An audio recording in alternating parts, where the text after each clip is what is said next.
Depuis que le garçon a rencontré son père, des événements étranges ont commencé à se produire dans la vieille maison. Non seulement tous les miroirs ont été couverts, mais le grenier a aussi été scellé par Jack avec des briques. Et à partir de ce jour-là, des traces de moisissure sont apparues sur le plafond, tandis qu'une cicatrice est mystérieusement apparue sur le front de Jack. Personne ne sait ce qui s'est réellement passé le jour où leur père est revenu. Et depuis ce moment-là, chaque fois que Jack sortait, il enfermait ses frères et sœurs dans la vieille maison avant de partir seul à vélo vers le magasin du village. Ensuite, il allait retrouver sa petite amie, Jenny. Mais chaque fois qu'elle proposait de venir chez lui, il trouvait une excuse pour refuser, car la nouvelle de la mort de sa mère ne devait être connue de personne. Un jour, alors qu'il se trouvait à la bibliothèque, Jack rencontra par hasard un avocat, Bob. Bob lui expliqua que pour que la vieille maison soit officiellement transférée au nom de leur mère, des frais de 200 $ étaient nécessaires. De plus, il précisa qu'il viendrait le lendemain avec des documents pour que leur mère signe et leur demanda de se préparer. Jack, en entendant cela, paniqua et se précipita chez lui pour en discuter avec ses frères et sœurs. Car pour eux,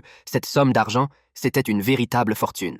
Alors qu'ils étaient tous dans l'impasse, le petit frère Tom évoqua l'argent de leur mère. Mais la sœur, Anna, s'opposa fermement à l'idée d'utiliser cet argent volé. Elle pensait que cet argent n'était pas propre. Cependant, ils n'avaient pas d'autre choix, surtout pour cacher la mort de leur mère. Très vite, Jack ouvrit la boîte et découvrit qu'il y avait 10 000 livres à l'intérieur. Le plus grand problème restait de la signature de leur mère. Ils décidèrent donc qu'Anna imiterait l'écriture de leur mère et ils sortirent les couvertures et draps de leur mère pour créer l'illusion qu'elle était encore en vie. Ils préparèrent peine même une boisson gazeuse fortifiée au cas où. Peu après, Bob arriva à l'heure à la vieille maison. Après s'être installé, Jack lui remit les 200 $.